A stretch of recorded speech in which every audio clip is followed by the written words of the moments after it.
happy Thursday, and welcome to SJU. It's a beautiful day today, you guys. It's a big one. Here we go. It's happening. Strap in. Everything we always wanted and we waited for. New Mutants gets a new release date. This show is a rerun. It's a rerun. Evergreen tweet.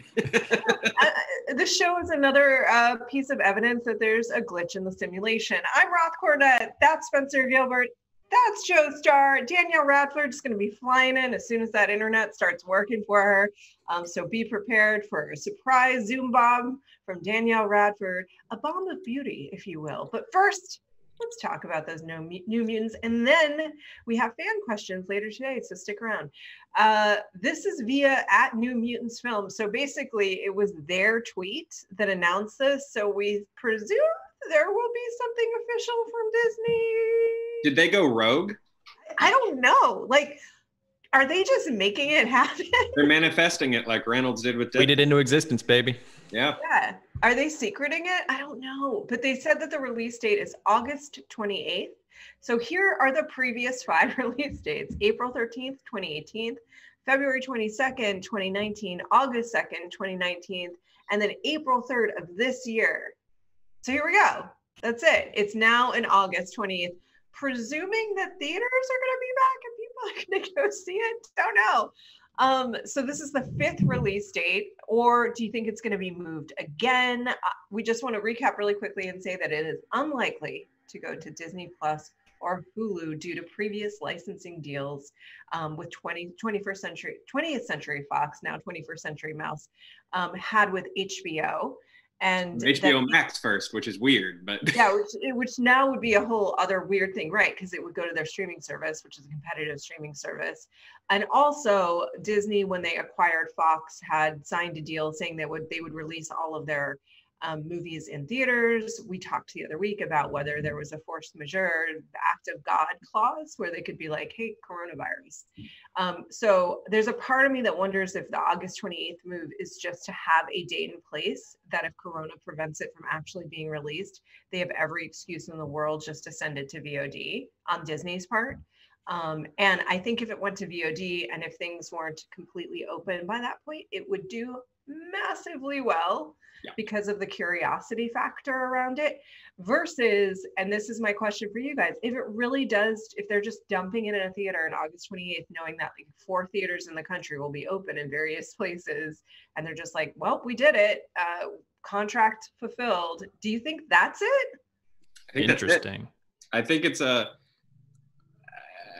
roll in the dice either way, and they're probably okay with either outcome. Either this movie saves the entertainment industry, and that's the story they put around it, which will be hilarious, and Christopher Nolan will be very mad that it was not Tenet, although Tenet comes out a little bit before this, supposedly, if theaters open. Or yeah, it's just that whatever, it's off our plate, we can stop talking about it, I'm sick of thinking about it, it's opening in 4 theaters and we're gonna move on.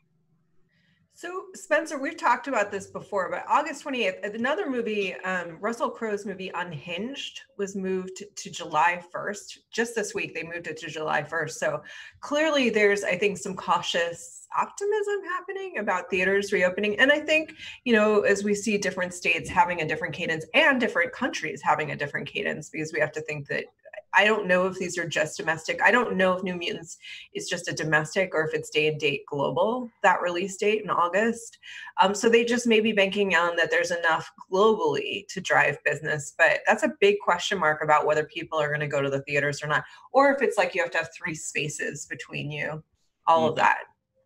Yeah, I don't think that'll be a problem with Unhinged. We're gonna be there.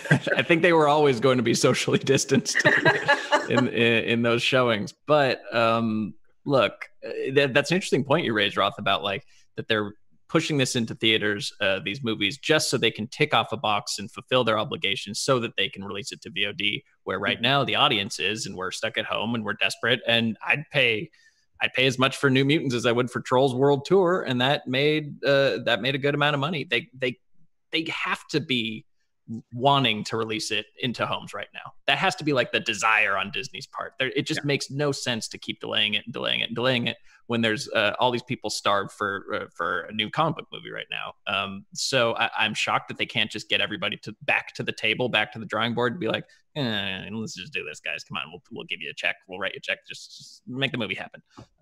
But it's that's the only explanation that makes sense to me, is the one you just said, Roth, is they're doing this literally just to fulfill their obligations. Yeah, it'll be interesting to see how high, because we're joking around, release the Mutants. We can't wait to see it. We'll watch it. We'll pay $25 to watch it at home right now, which I really think I would at this point, which is, I mean, we joke, but I think at this point it's become like a cult event. Yeah. But is it enough of a cult event to drive you into a theater versus, would you pay $8 to go see this in a theater in August versus $25 to see it at home right now?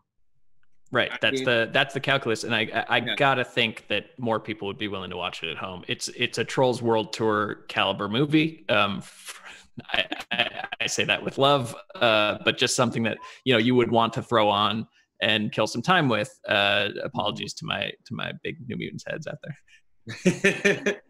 You had to watch Trolls now, right? I think it's kind of fun. I liked it. All right. Yeah. Good to know. It's in the back of my head now as an option. I wouldn't say $20 worth of fun, but if I had kids of age that needed like neon soaked glitter barf of a distraction, I think it's as good as any. That's the one. Yeah. I wish you could describe more movies with those terms. I think a lot of movies would be better. They literally barf glitter. I do wonder if with some of these dates that we're starting to see drop now, New Mutants, Russell Crowe, if now that like people are starting to just slightly lift stay at home and stuff like that, to different degrees and scales, but I'm wondering if a lot of companies, AMC and whoever, are almost like at this point like teens that have convinced their parents to let them go out, and they're like, okay, once I get out of the house, it's all good. I can negotiate what time I have to be home later. Like they're just like, social, we're gonna gradually reopen. We got them, like they've given us an inch. Let's just plan on taking the mile by July. Yeah, maybe. I don't know. I mean, I think like that's the thing. August 28th is far enough out that it's certainly possible that a large majority of theaters will open again, depending on what's happening globally as well. How they are attended is a big question, but I think that at this point, Disney doesn't care when it comes to New Mutants. They'll care when it comes to Black Widow. But I don't think, and the thing about New Mutants is I wonder if there's a way to lean into the cultiness of it the way they did with Cats. I actually think they didn't go far enough with Cats, quite frankly. No, they did. Yeah. But like at the last minute, at least with press and in terms of, hi, Sarah, in terms of things like there was Alamo Draft House was doing the rowdy screenings and like the drinking screenings and the like come with your best cat energy screenings, which I don't know if there's a way to lean into that with New Mutants because it really depends on if the movie is fun. Because if the movie, yay! We're just saying that I would like somehow New Mutants to capitalize on the big cat energy of Cats in terms of their marketing and like eventize the weirdness of it. Yeah. But it only works if the movie is either really fun or really bad. And I don't know. Maybe it's not. In the case of New Mutants, it has those external factors that have made it ridiculous, that really have nothing to do with the movie. But I do agree with you. Like, this industry is so dumb and silly. And I think the worst part about it is how serious it takes itself sometimes. Like, I'm waiting for a studio to have the courage to be like, we've made the worst thing ever, and you have to come see it. Like that should have been the story around Cats. We made, but egos get in the way, and no, you got to come see this beautiful musical we made that used to have buttholes in it. It's art. But yeah, I'm waiting for a studio to be like, to just get in on the joke with New Mutants. I think you're absolutely right. Like, it's not supposed to be terrible, is it? Like, I thought it was just like a good movie that's just delayed indefinitely, so all the references will be out of date. I think the story around it becomes like the cult around New Mutants. Not so much. It's like an external Cats. Yeah. Where it's like the finally the quest is over. Like your Don Quixote windmill quest to see New Mutants is ending. Right. Well, and one thing that we do know about New Mutants is that there were several rounds, and everything has reshoots now, so that doesn't necessarily speak to the quality of the final product, but weren't there several rounds of reshoots with New Mutants? There were none, actually, or at least the director said there were none. They keep saying that there wasn't, so it's murky. That was the story, that there were supposed to be reshoots because I think they wanted to back off the horror or something, but then like between the acquisition and I don't know, whatever's happened in the last 15 years, time has no meaning anymore. They just never gotten done. Well, all those jokes about Harambe and Pokemon Go are still in there. Yeah, it's impossible. That would be amazing. Miss Maisie Williams. That would be amazing if all of the references in it were like really dated from 5 years. That would be awesome. I would love that. I would love that. Danielle, to your point, Josh Boone said that they didn't do that. There was a ton of rumors swirling about that they had done massive reshoots and that Disney was taking it over and radically changing the film. And he said, no, that did not happen.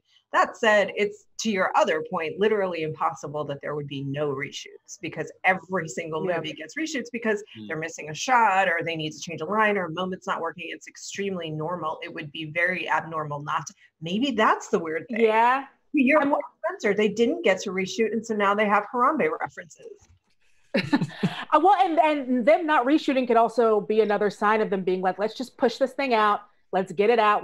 We're not going to go back and spend any more money on it. Let's just get it in for 2 weekends, and get it up out of here. So that could also be another signal that they're just trying to, and they're really screwed with the thing that says that they have to put it out, because it would do so much better on digital if they didn't have that agreement that it has to go in the theaters.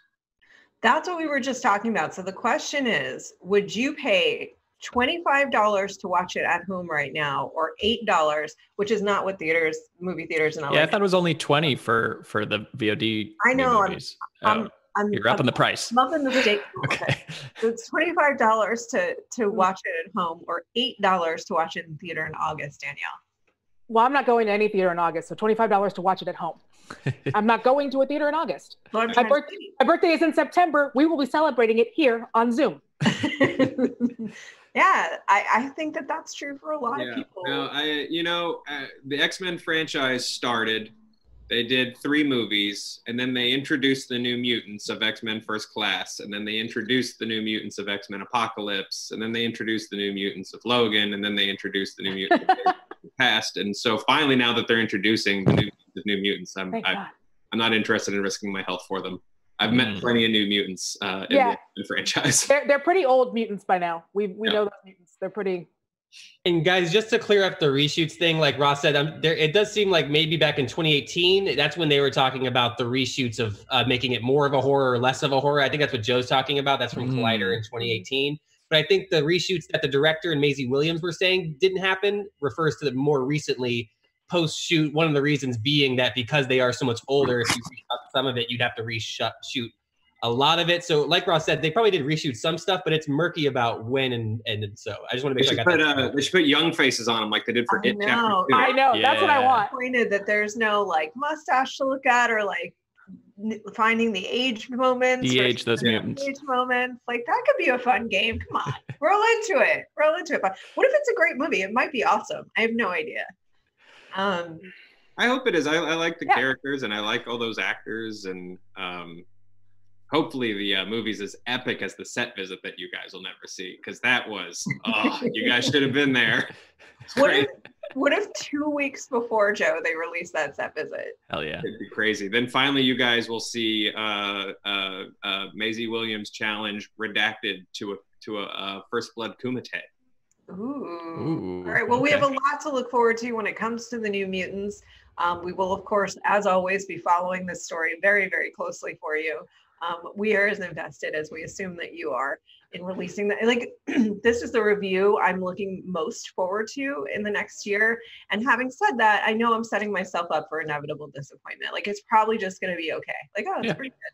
Yeah. Which is the worst possible outcome. It's going to be an X-Men movie. Right? Like, either be amazing or just be flat out terrible. Please get it right. Get that balance right. I hope it's amazing. I really do, for the sake of all of the creatives who I do like as well. But this has been such a wild ride. Speaking of wild rides, thanks for sticking with us. We're a wild ride, right, Danielle? Yes, we are. Yeah. Thank you for watching us every day, hitting that bell, hitting that like, joining us live. We are going to be talking to you more live in the next couple of weeks.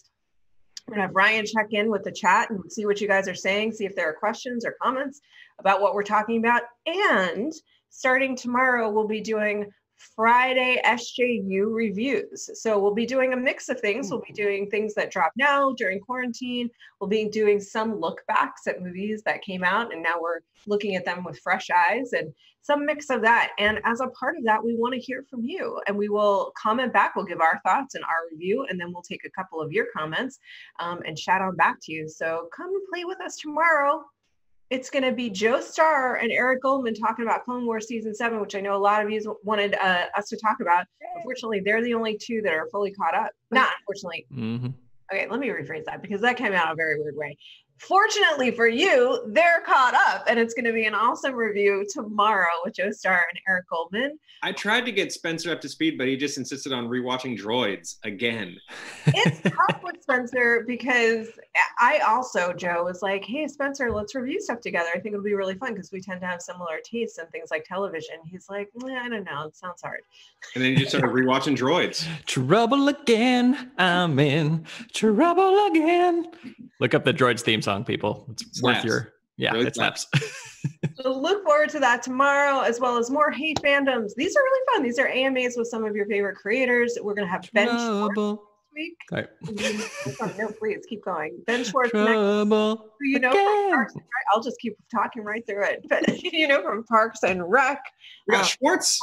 He is going to be in the upcoming Space Force Netflix series, and he will be with us on Tuesday of next week. You can ask him your questions live. And if you missed our most recent one with Chad Stahelski, the director of John Wick, he teased some things about John Wick 4 and the Continental TV series that we talked about yesterday. There is a link below where you can read about it. You can watch the whole thing. You can watch clips. And here's a short clip from that right now. Look, I'm sitting in one of my offices right now. If you walked into the next room, it's a gigantic boardroom with over 1,000 pictures of every action kind of thing, location you can imagine. It's our vision wall. It's our war room. And yes, there are things on that wall that go, wouldn't it be cool if we rolled over a tank with this and did this and the horse? Yes, there's a notebook right here that has every choreography idea I've ever had for John Wick 4 and whatever happens after that in there, for sure. But if I just worried about that, it would be exactly what you said. There'd be pressure to create.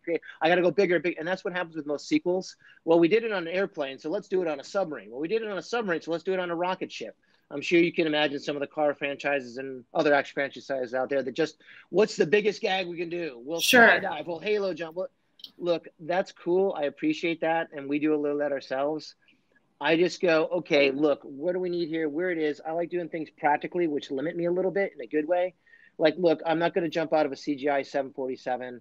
I'm not going to jump off the world's highest building. I'm not going to do a submarine chase with all digital work. I'm just going to figure out how to make a cool location work with the cars and bikes that I have. Hello. Yeah, so that was him basically. I think he was sort of half throwing a little bit of shade at the Fast and the Furious because he was basically saying in his next room, he has a war room of action sequences that he's looking at for John Wick 4. But what he doesn't want to do is do what other movies do, which is like, I don't know, on a submarine or an icicle or a glacier. Why are we throwing out good ideas before we've even given them a fair shot? Yeah, I would watch John Wick fight a submarine. Like, punch a submarine in the face, John Wick. Yeah, thank you very much. It's like you put him on a horse, why not a shark? That's how you stop a submarine. If it attacks you, you punch its nose. Yeah. Exactly. Thank you, Joe Starr. These are the ideas that we're trying to get Chad to just open his mind to, I guess, and his heart. Like, it's like, think with your heart and see with your eyes. Yeah, so he was talking a little bit about the action in that, and that they just want to make it organic to the character, but he also teased a few other things and gave some fun stories about the stunt sequences and how scared he was of the fight sequence with Halle Berry and the dogs, for example. So if you want to check out more on that, there's a link in the tab below. And all of this is, as always, in support of Direct Relief, which is supporting those medical workers right in the front line of COVID. So we thank you guys so much for the work that you're doing. We just appreciate you, and we love you, and we thank you. With that in mind, we love you guys too, so we want to answer some fan questions via the community tab. James, this is actually a tie-in because we're talking about John Wick, which is going to have a TV series in the Continental. James Funt says, what movie would you like to see expand its world in a TV series like Fargo? No one's allowed to say the Continental. Attack the Block. I think would be a good one, and I think that could also be a really good anthology one where it's like just different neighborhoods and how they each individually respond to, you know, them MF and werewolf looking dudes, like how they all individually respond in their neighborhood and how they get together. I think that could be really fun. I want my they've been talking about doing it for years, and I want my Old Man Conan the King to be a series. I want. Don't worry about a third after Barbarian and Destroyer. I want Conan to be a series starring Old Man Arnold as an aging king with a precocious young daughter who's super cool and does kickflips. On that would be a great Netflix series. I honestly think that that's the way to do it, and I think that could be so cool. And I don't. There's just something especially fun and like brutal about the Conan movies that like a lot of fantasy series, even Game of Thrones, necessarily don't capture. Mainly because the main characters of Game of Thrones weren't Arnold Schwarzenegger, just like throwing dudes. Ryan, keep an eye out for the chat if people have suggestions. Spencer, tell us a good idea. Well, you mentioned Schwarzenegger and the Game of Thrones not having an equivalent. Just a shout out to the Mountain, who just broke the world deadlift record of all time. He is a strong man, the world's strongest, some might say. But I will say I had a couple that came to mind. One is either Escape from New York or Escape from LA. Take your pick. That's a world I want to live in week to week, working on that escape. That now, what's that? Aren't we? Not until the earthquake separates Los Angeles from the rest of California and they turn it into a penal colony. Only a matter of time. You're right. But yeah, I'd watch that, and then I also I would just watch. I think Weird Al needs to come back on television, so I would watch UHF the series. So it's just every week he's got to like launch a new show or do some parody harebrained scheme to keep his cable access show alive. Well, and what's great about that is because I used to watch a lot of cable access back in Seattle. We had some really good quality cable access. Like there's already kind of a built-in plot for that. Like the idea of is with, you know, the internet and with YouTube, is cable access necessary because it is a free service. For those of you who don't know, all you really have to do is like, if you want to be on cable access, you go to them and you take like a class and you can just be on cable access. There's your show. They really don't make you do anything. Yeah. Roth has a question. Yeah. Yes, Roth. Wait, cable access still exists? Two things. Explain to the people, Danielle, please, what cable access is. And then two, it still exists? The People's Channel. Yeah, it's the People's Channel. Essentially, it's, and I believe it was like a government mandated thing where it's like, if you're going to make people pay all this extra money, we will have one channel that is for the community, and the community in that city, state, county, whatever, they will be in charge of doing their own programs. You will not have to pay for it. They will provide all of the tech and crew that you need. If you're going to do it in the studio, if not, if you're going to do it and edit it, then they will do it in other places. And so anyone if you want to be on cable access, you just go up to them and you say, I want to be on cable access. And they tell you, okay, these are the classes that you have to take. And when we have an opening, then we go down the roll. And you don't have to, I'm not going to get into all of them. There was one cable access show that was just a dude following around Courtney Love as she did her day because he was convinced that she killed Kurt Cobain. And so he just followed her around, and he would put, let me see, I have a mirror right here. This took a turn. Is that technically illegal? That sounds. Yeah, it's super illegal. Oh well, no, not in Seattle because they don't have the same like paparazzi media laws as we do here. Oh, so he would keep the camera right here, so it would be like there would be a nose eye. Blair Witch. Yeah, as he's going around stalking her throughout Seattle in her court appearances. It's like a grunge Joe Exotic. Yeah, except in like 2007. That sounds fascinating. Our cable access was dope. Like, how are they making money? It's I if I'm not mistaken, I think it's a community funded or it's something like that. Like it's a combination. Your tax dollars at work. Yeah, Every it's a combination. 6 months they save the rec center. Yeah, but no, it is really a combination of like community funds, and I believe it's if you're a cable provider, like they all get together and say, because it's not like these things are like a lot of money. I would honestly venture to say, because I've known people who worked in cable access, they're not spending more than, which this is going to sound like a lot of money, but for TV production, it's not. They're not spending more than, I would say, $15,000 to $20,000 a month. Because it's just a studio. They go in there, they have the people who work, you have set hours that you do everything, or like a set day, and they just bang it all out. And then a lot of people like crazy grunge guy, they just go out and do things on their own with like their phones or like their own cameras. Yeah, so, there's just like an old guy with a Gerber in there that does tech. His name is Dr. Rick for some reason. Yeah, yep. There's like, there's like two dudes. Been there like for one 30 guy, years. Yeah, like one guy sets up all the cameras. This is a movie.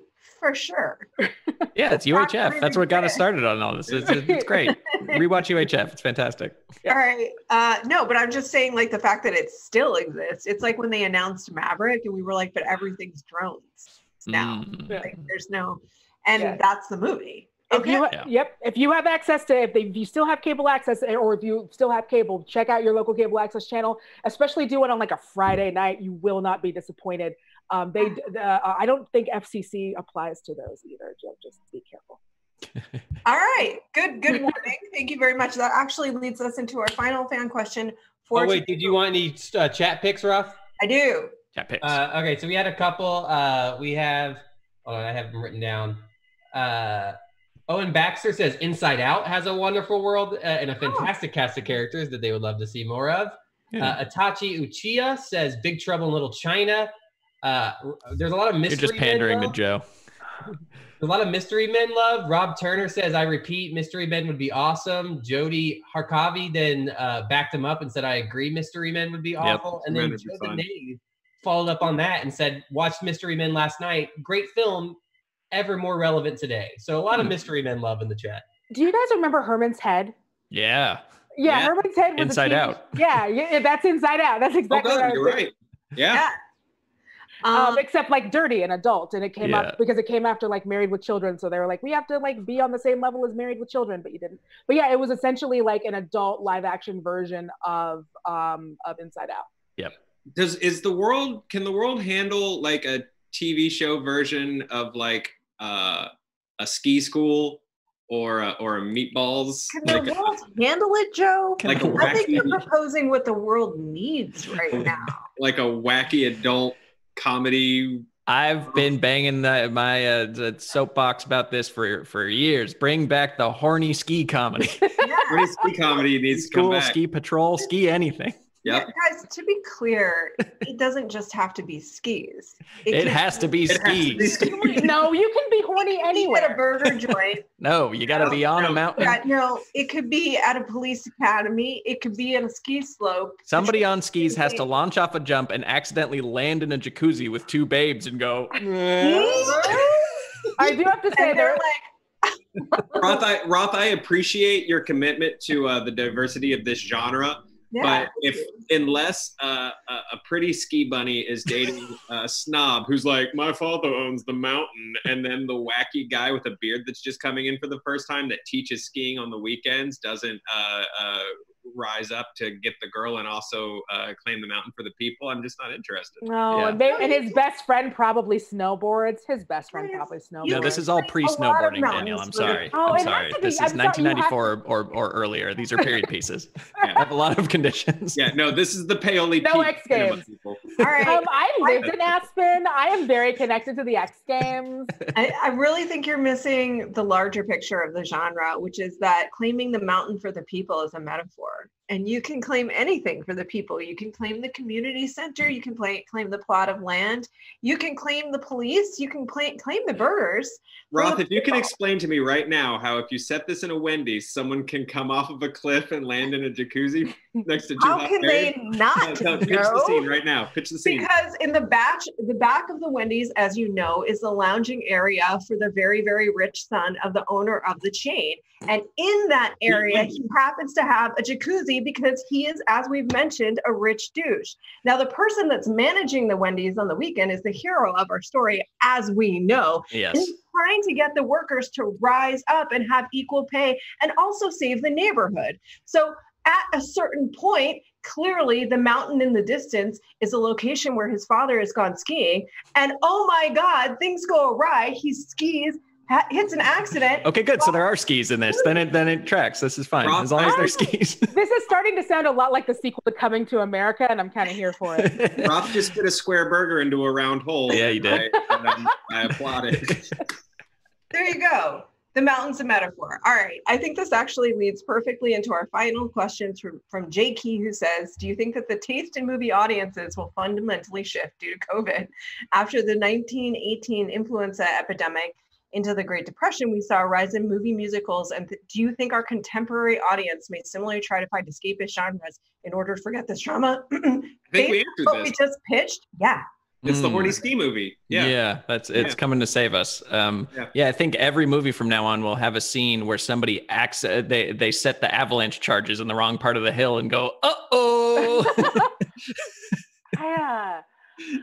And the nemesis has like an ogre-like henchman who's like, I do think we're going to see a decline in like the dystopian drama, and we will see more silly, ridiculous stuff because I do think it's what people want. Yeah, and I also think that if you watch your TV, if you have a Showtime or HBO subscription specifically because you want to see the pretty people get naked, be prepared. You are not going to see the pretty people get naked for a couple years.